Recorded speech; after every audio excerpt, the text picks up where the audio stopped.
Well, folks, how y'all doing? Welcome to episode 6 of Blues'n'2s. Sadly, the final episode. And I'm also going to say big hello to Can Peterman, who's watching, Gordon Angel, Becky Smith, Bob Wrinkly Bottom, Seppo in Finland, or he actually might be in Estonia. Oh, wait a minute, sorry, I've screwed this up because you'll be getting some feedback there because I'm trying to watch what's going on so I can say hello. There's Wardy. Hello, Wardy.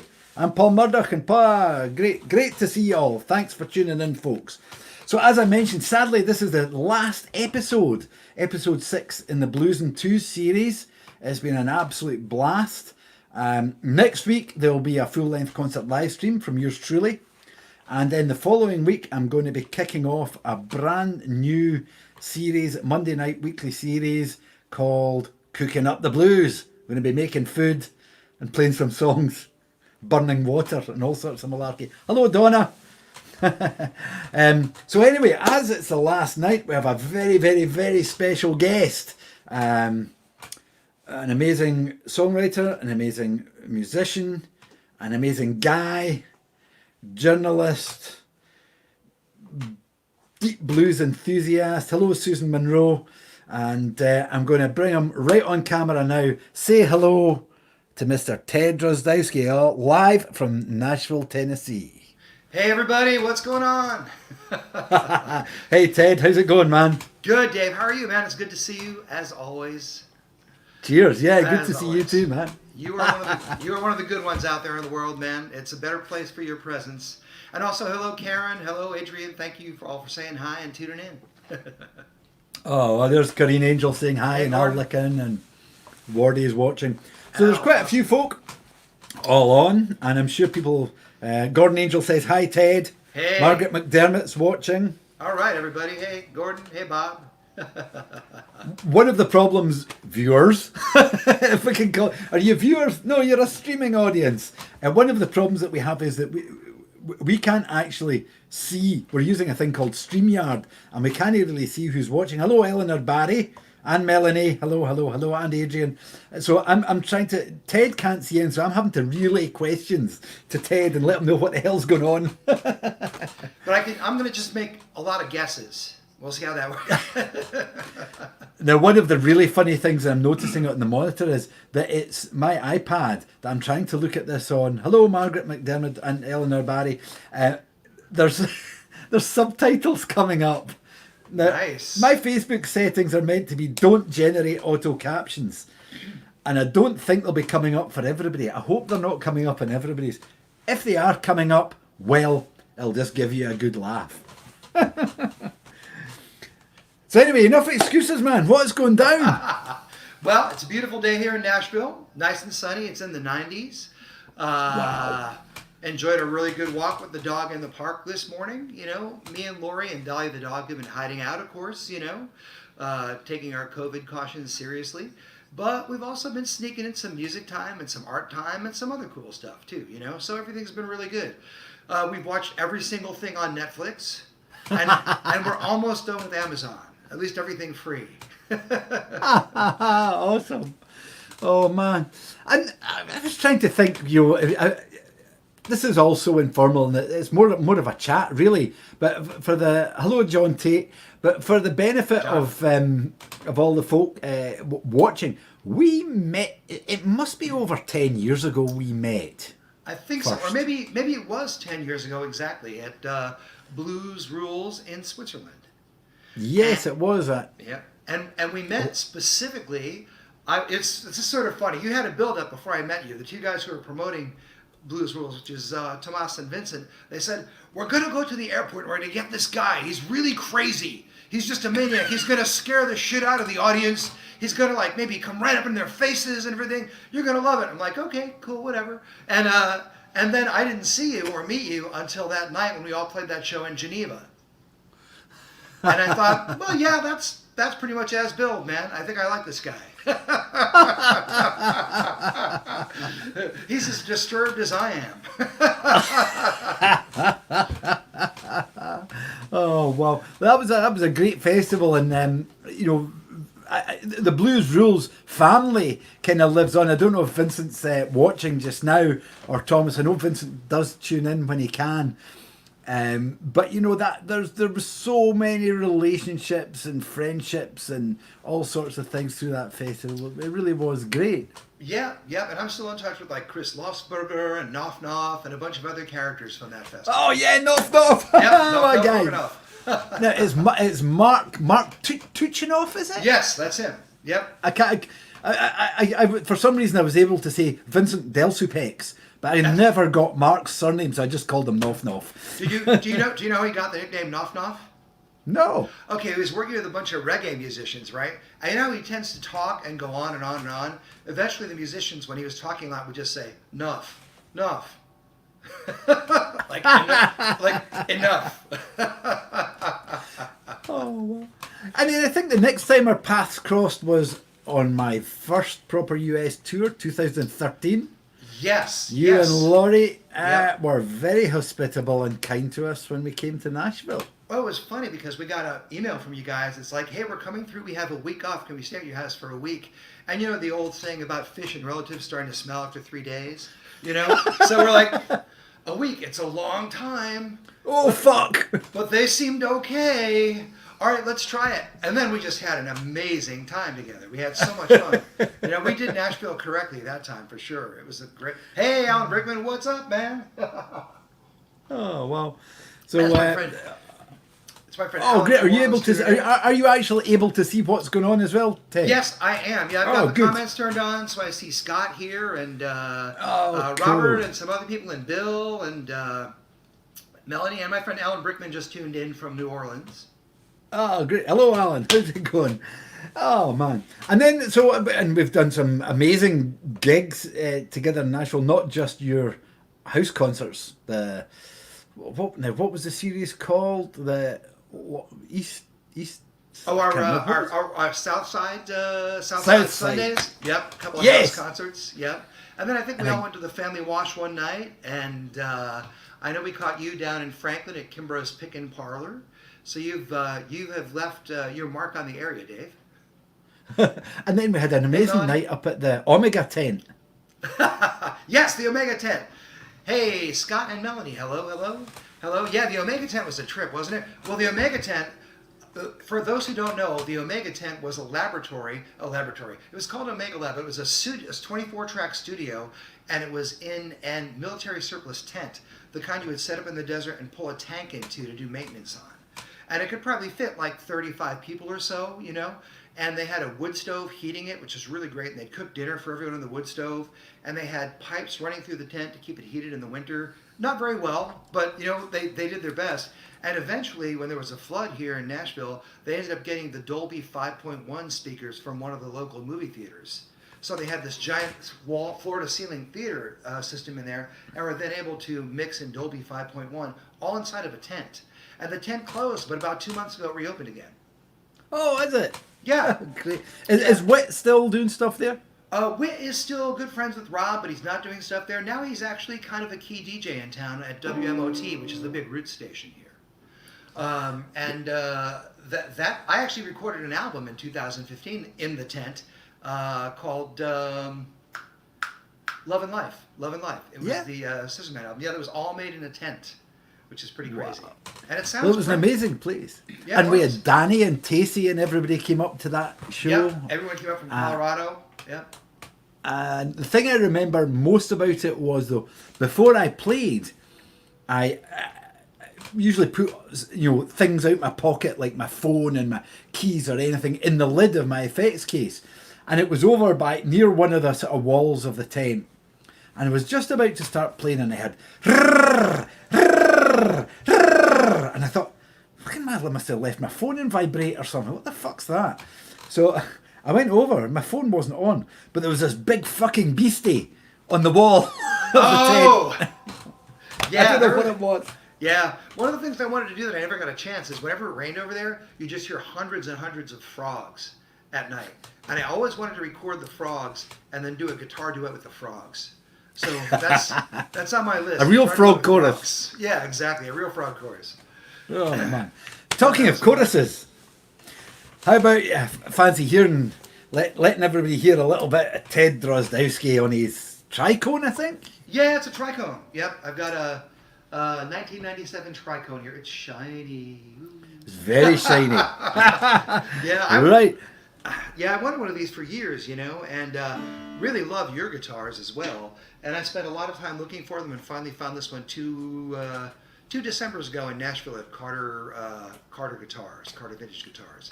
Wow. So it's not vintage, but it's had some life run through it. Awesome. Right, coming over through? to you, Ted. Cool. It's sounding Good. But here's a song I wrote quite some time ago. It's inspired by Fred McDowell, but it's not in the style of Fred McDowell's. One of the things I love about Fred is not only his slide playing, but also his ability with the story. He's a great storyteller. This is kind of a blues story. I recorded it for my Look in a Hurry album, which came out in like 2008, I think. Anyway, it's called Maddie Sweet Maddie.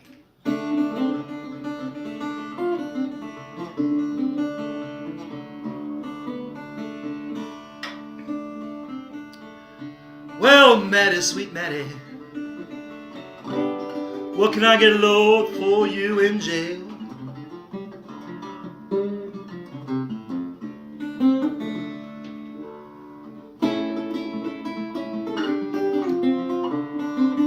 False start. Here we go. Slightly out of tune there. Maddie, sweet Maddie, what can I get, Lord, for you in jail?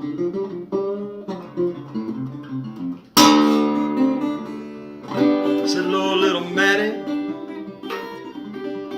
what can I get for you in jail?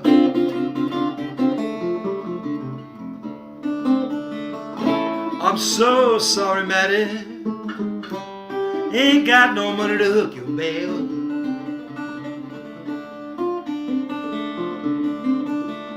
Well, Maddie, sweet Maddie, why did you go and cut that girl?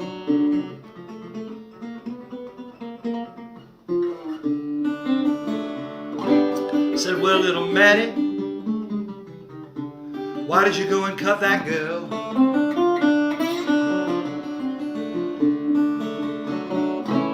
Well, I know, little Maddie, oh, you didn't mean nothing bad in this whole world. Well, Maddie, sweet Maddie,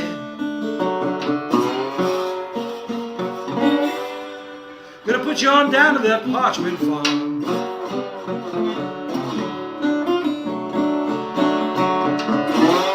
Said, well, little Maddie, send you on down to that parchment farm.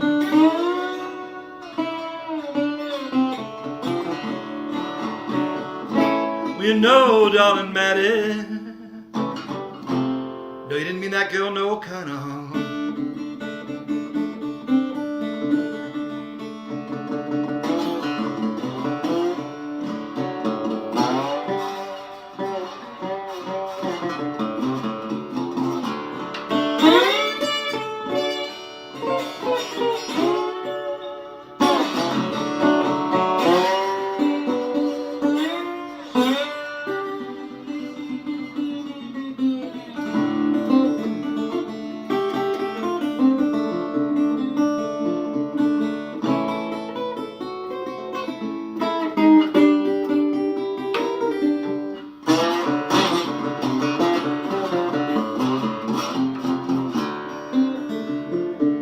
Well, Maddie, sweet Maddie, my love for you won't never fail.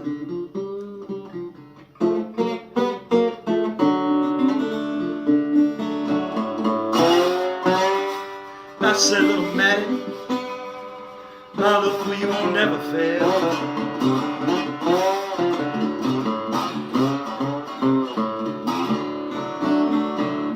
I've been waiting for you, Maddie. Well, you got stone hard jail.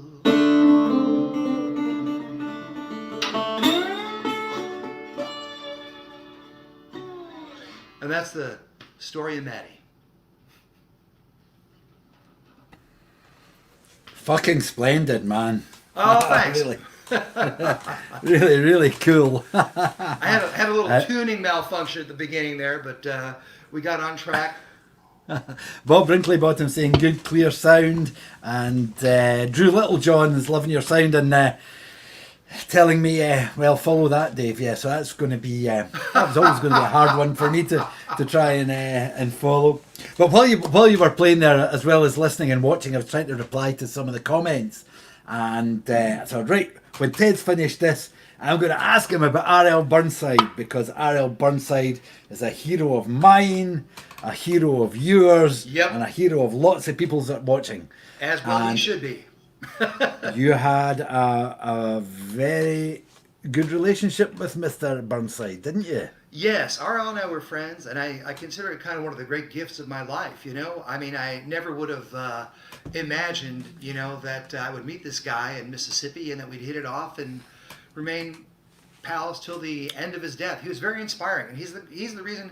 When I met R.L. Burnside, I was playing in a rock band called Vision Thing with my wife Lori, and it was an alternative rock band. You know, it was pretty powered up. I was actually playing through two Marshall half stacks. Well, one had a Marshall head, the other one had a Mesa Boogie on it, but I was playing through two half stacks, you know, and it was just an all-out guitar band with lots of crazy sonic stuff in it.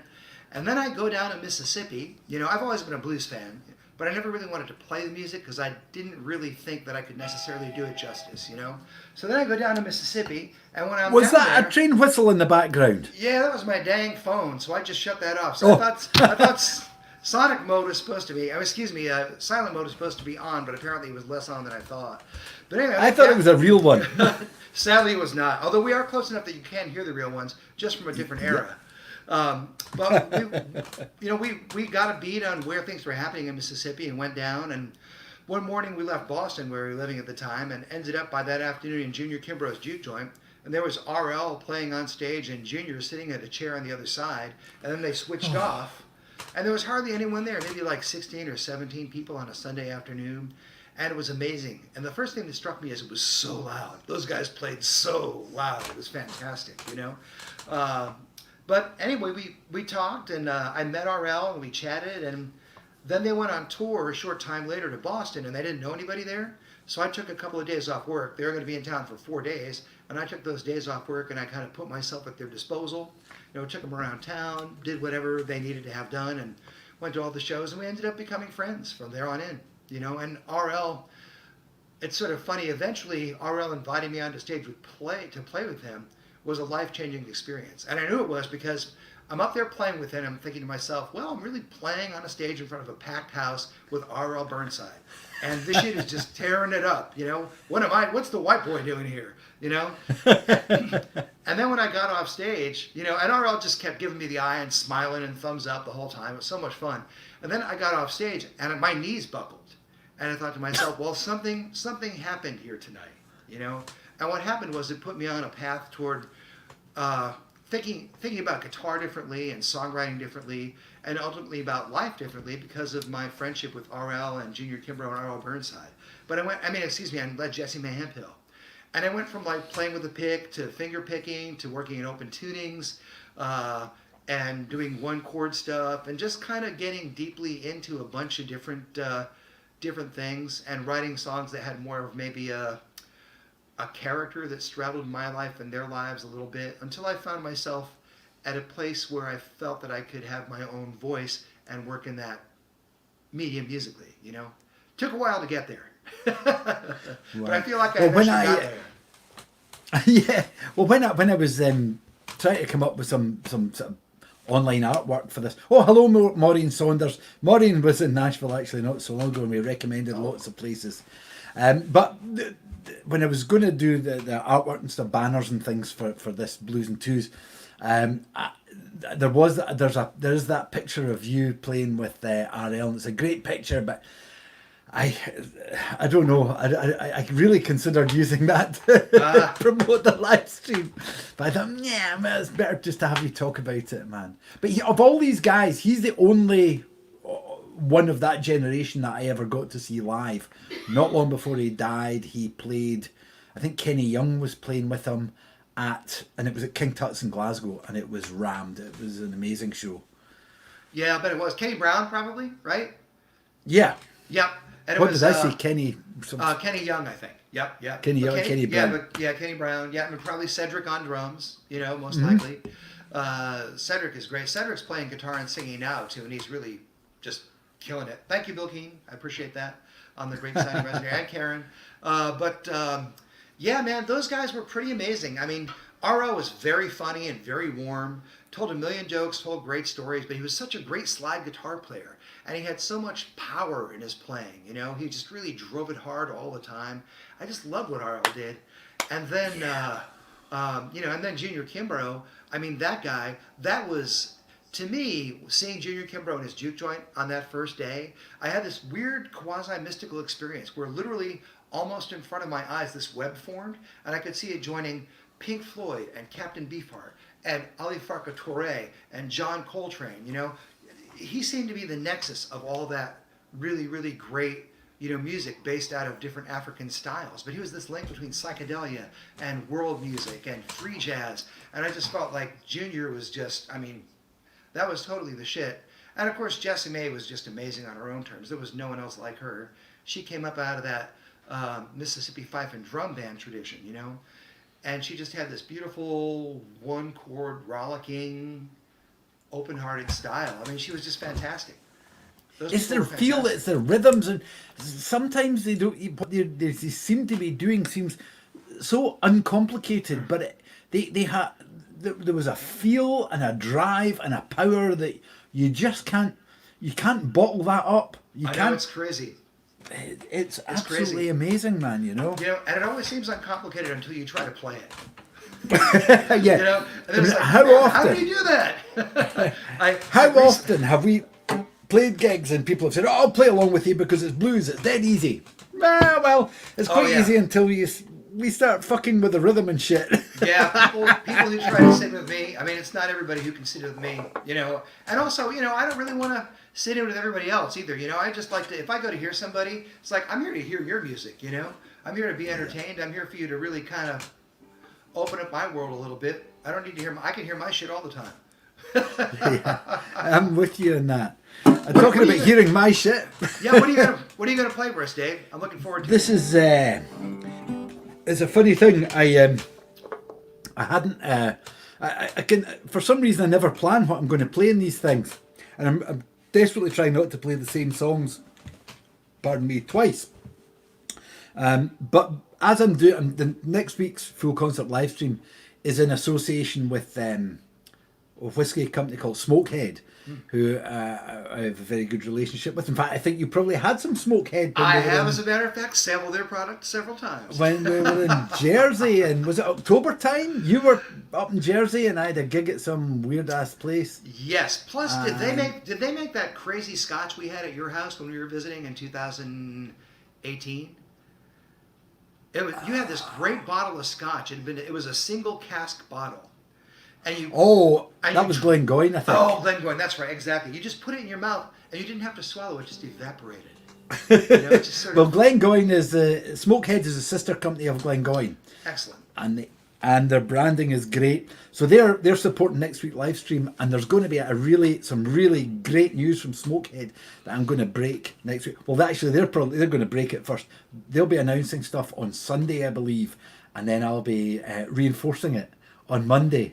And this song is the last thing that I released was the EP of acoustic influences like Bob Dylan songs and shit.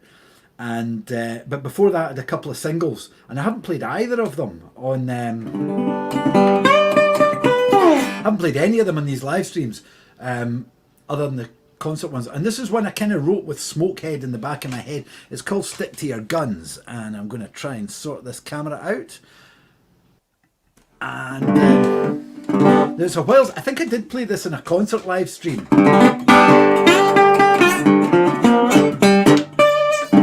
Anyway, it's called "Stick to Your Guns."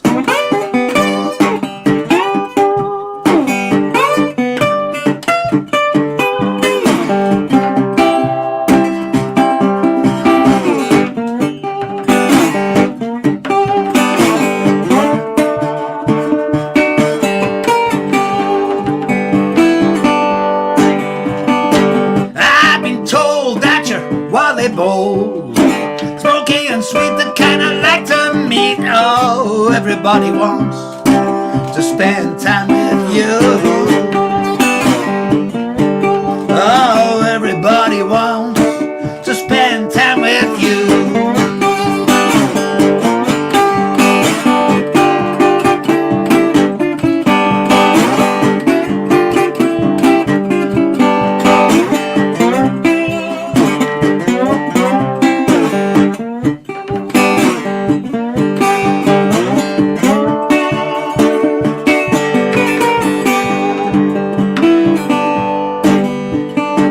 Point of view is something new. Hear them moan and you stand alone. You stick to your guns and you keep it real. Oh, you stick to your guns and you're keeping it real. All for you, but not for you. Play the blues and you break the rules. You're an independent spirit, mind of your own.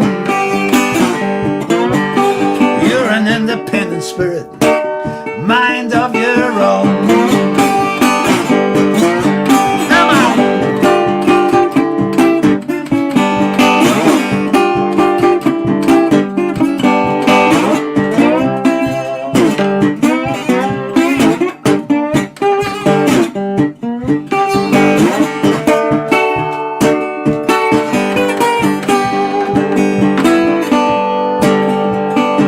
When you play, oh, you play your way. Take your turn and it's on your terms. Oh, I like your style, the way you make me feel. Oh, I like your style, the way you make me feel. Oh, I like your style, the way you make me feel.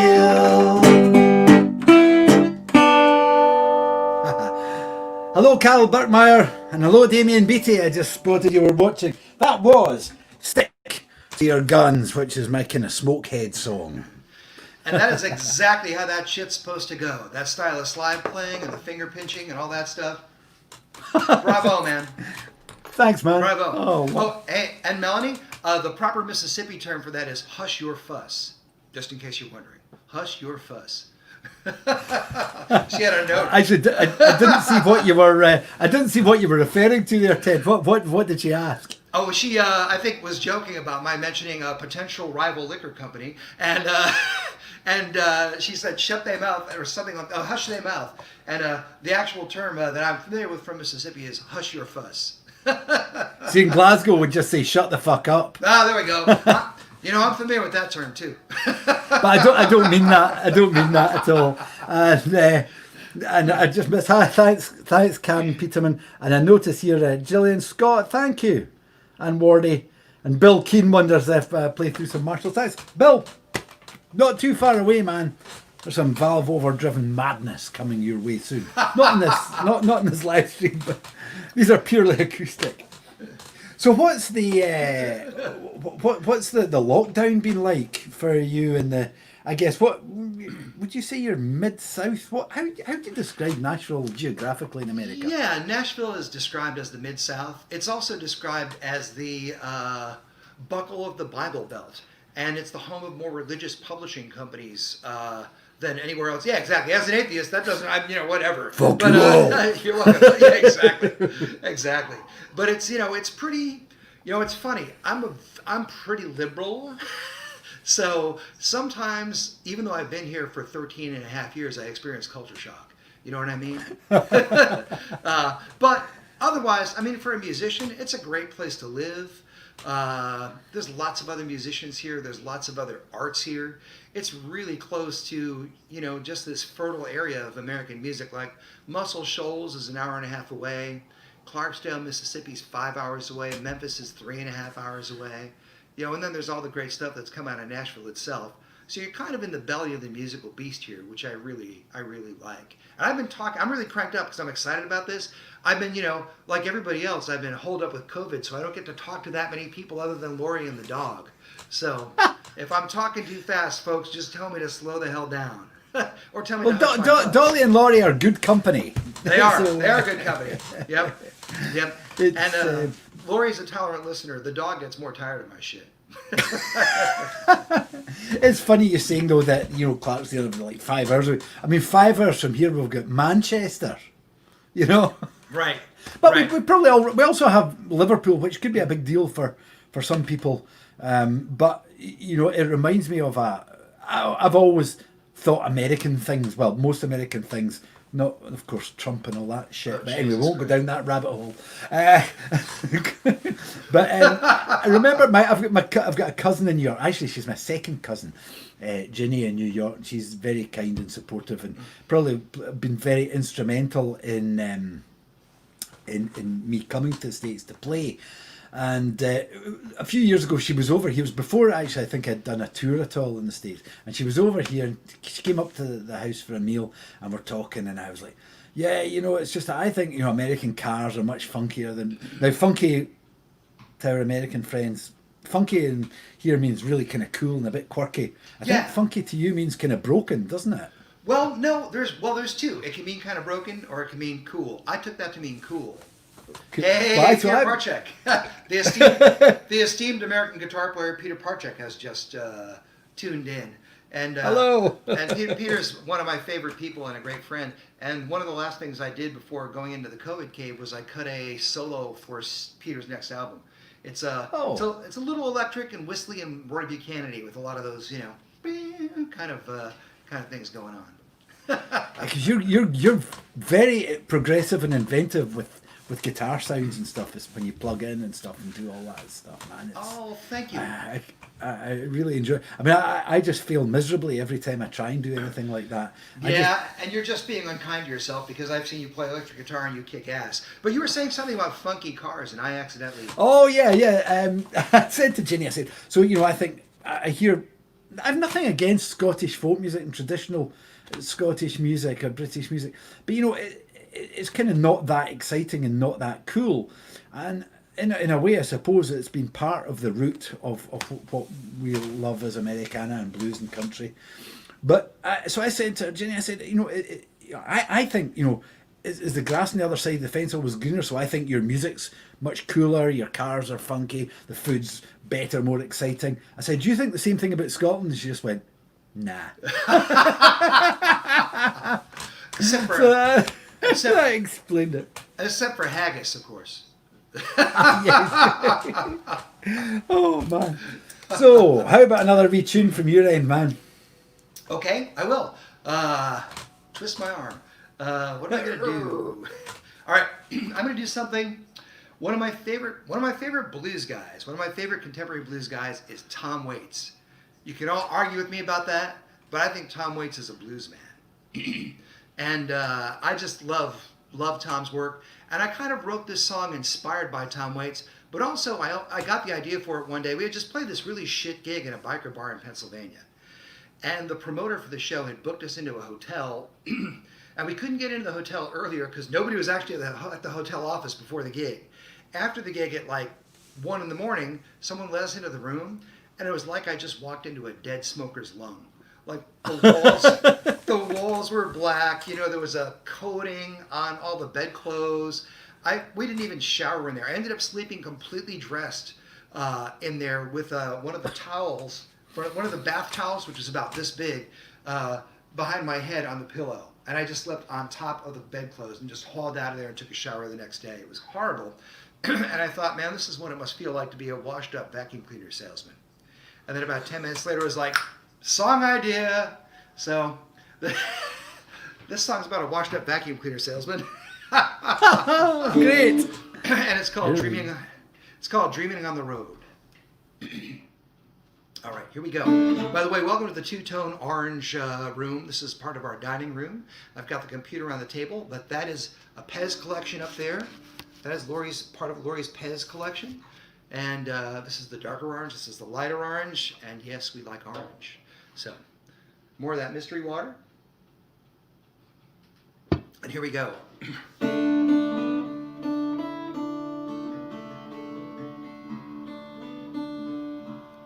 Got a suitcase full of vacuum cleaners. Should be full of dreams. Spent my whole life hauling town to town. In a rusted Buick Skylark, one of those funky cars, Dave, licking stuffing from its seats. That motor's humming keeps me on the ground. Oh, but sometimes in the twilight when I'm lying in my room, in a motel in some Midwestern state, I get a feeling in my heart I should be reaching for my dreams, but that feeling fades because it is too late. And I wonder why I never tried for all those things I wanted. Oh, give of all the love I had to give. And I wonder about the way my life might have been different if I had only tried to live.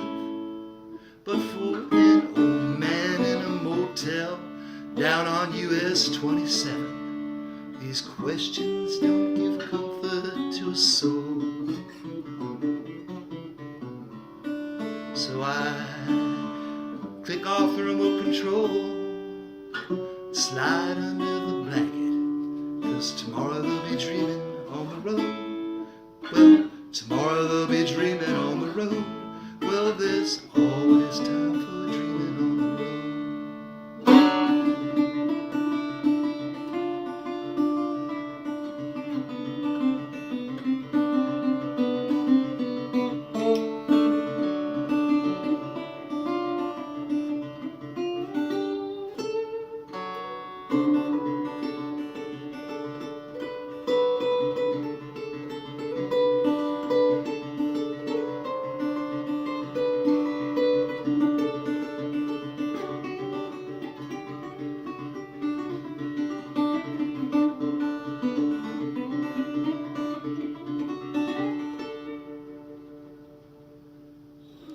That's Dreaming on the Road.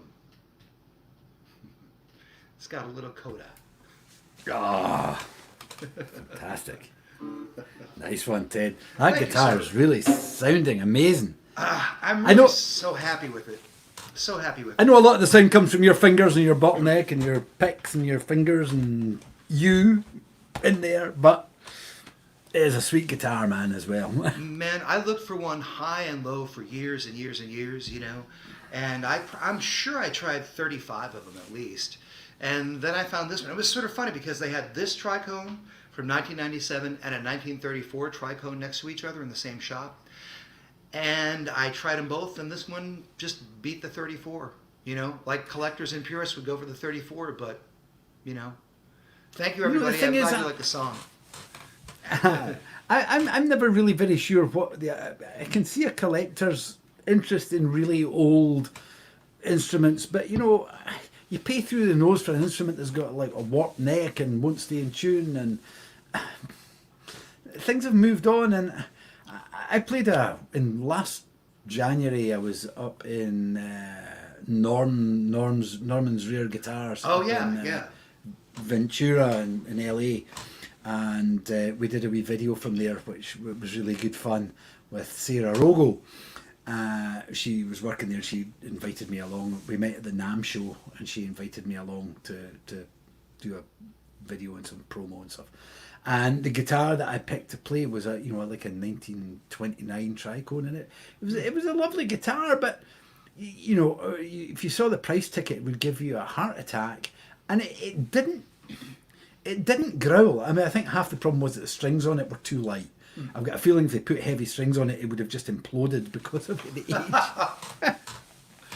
Yeah, you know, it's sort of funny. I feel the same way. I have several nice older guitars, but it's... Excuse me just a sec, Oh, Ted. yeah, sure, go right ahead. Margaret, could you run over to the studio and get the power for the computer? The battery is going to run out in...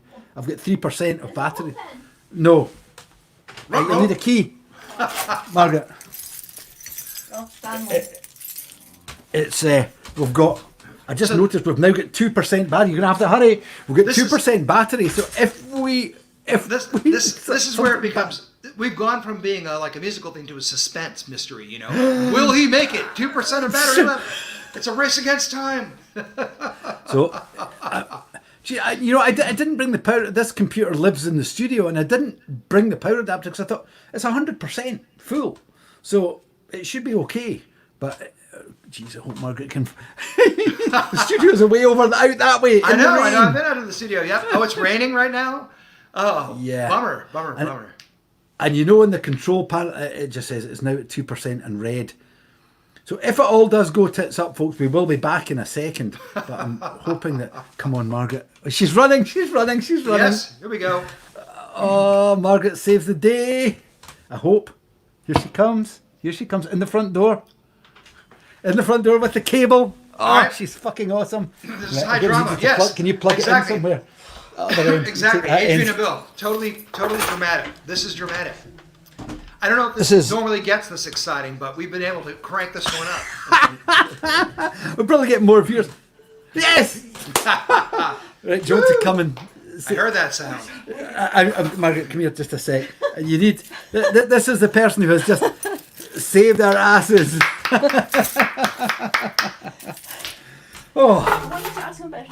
God, talk about breaking a fucking sweat. I mean, Margaret did all the running. But, anyway, it's funny, we were talking about the NAMM show a second ago, and it kind of leads into a story, because on this guitar, there's a capo on here, the Devil's Left Hand capo, which is the Dave Arcari signature capo from G7 Capos. And the relationship almost started, Ted, I think in 2013. You took me to the NAMM show in Nashville, and a voice shouted out from the G7 stand, "Hey Dave!" And over we went, and we were both given amazing collections of capos from, that was from a Seamus. Beautiful set. Yep. So they've now moved on. This is the Art Performance 3 Adaptive Radius technology. These are now for sale on my website. They're cool.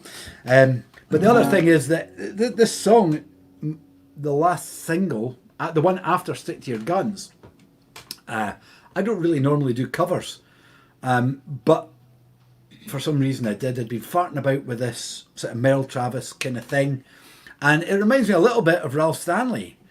And the tie-in, I guess, with that is that on that first visit to Nashville, when we pulled up at your house, you had chicken on the grill.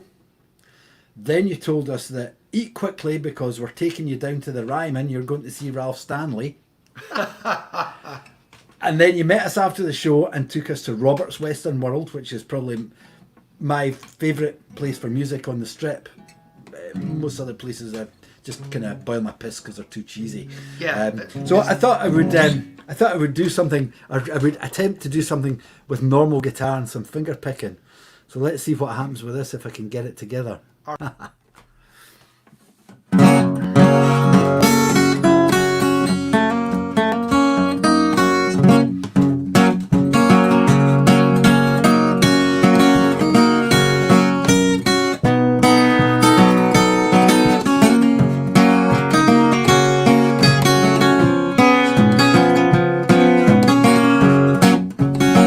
This 9-pound hammer is a little too heavy.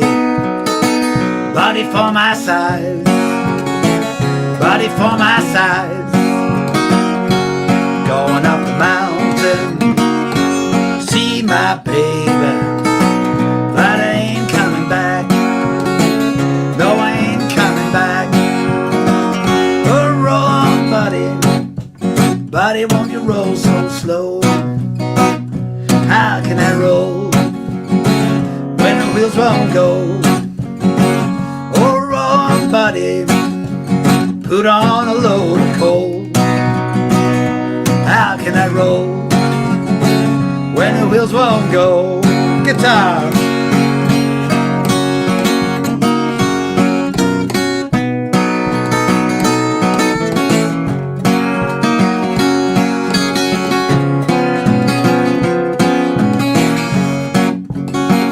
It's a long way to Harlan It's a long way to Hazard just to get a little brew, just to get a little brew.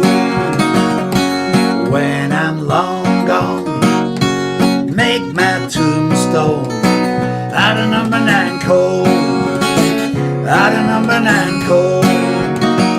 Oh, roll on, buddy, buddy, won't you roll so slow? How can I roll when the wheels won't go?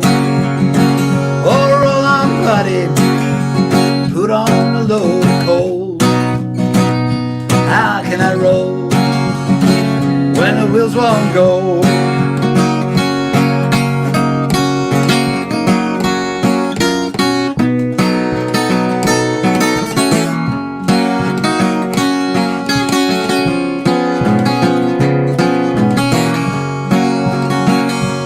When I'm long gone, make my tombstone out of number 9 coal, out of number 9 coal.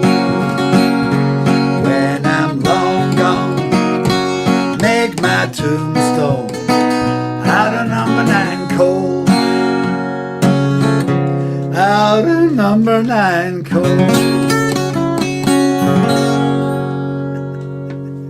Well, well, well. All right. £9 hammer. Or as the harmonica player in my old band used to say, know that fucking pun hammer song. He didn't like it.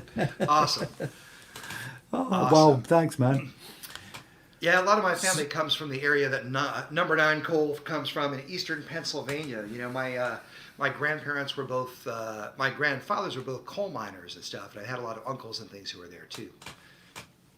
Wow. So is number 9, is that the grade of coal? Is it the size of the bits of coal? What? It's a specific type of coal. It's a variety of anthracite, which is a hard coal.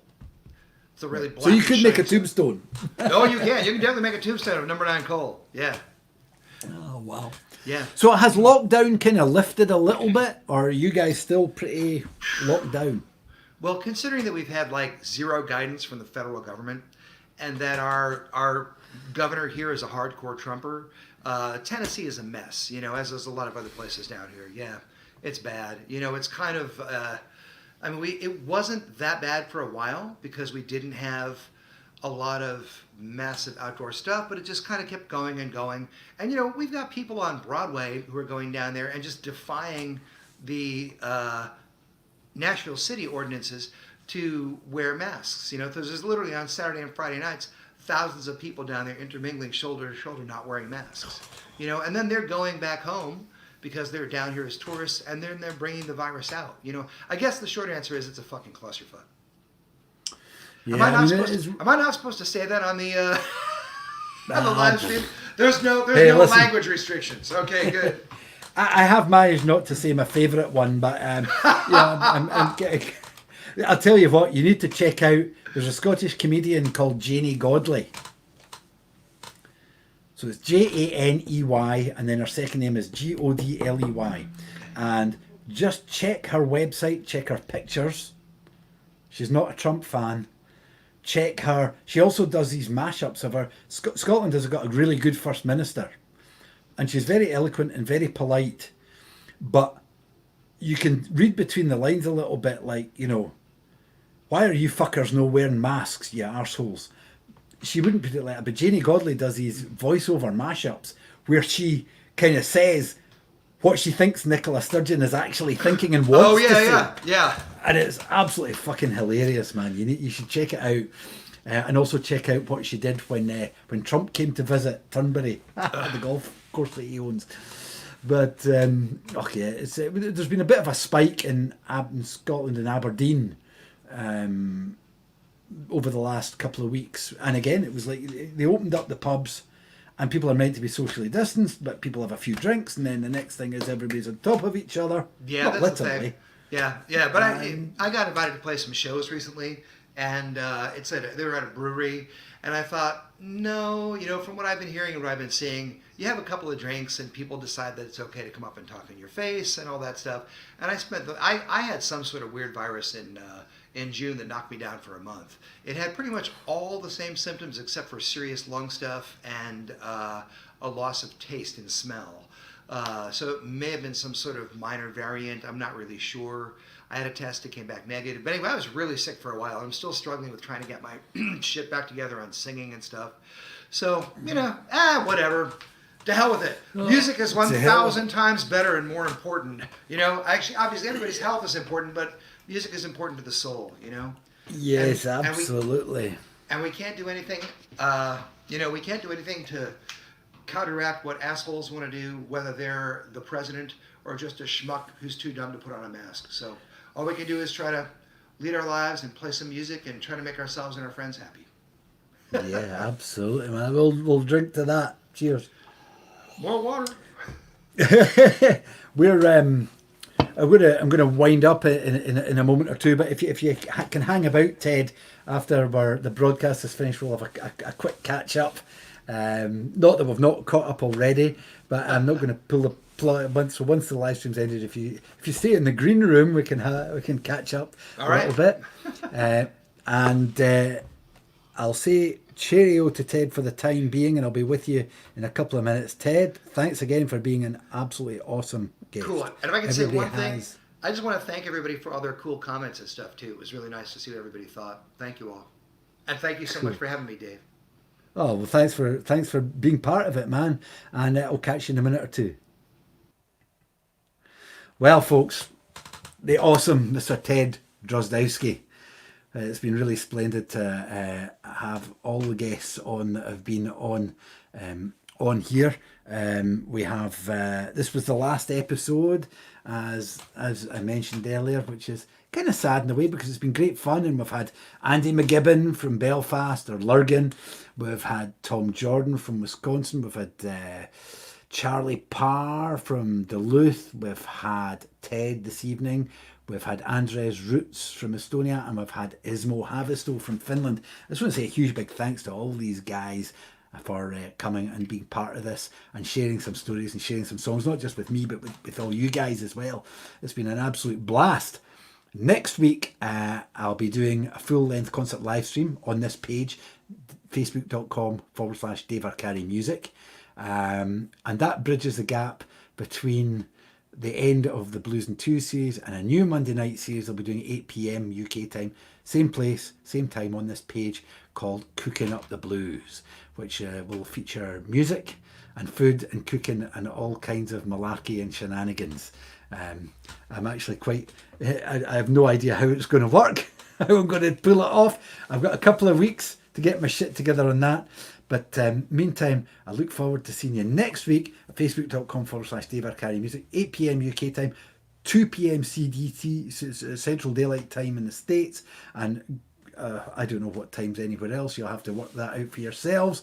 And I'm looking forward to having a show next week and seeing you all there. Meantime, thanks again, Mr. Ted Drozdowski. Thanks a lot for watching, everyone, and thanks to all the guests throughout the whole series. Thanks, guys.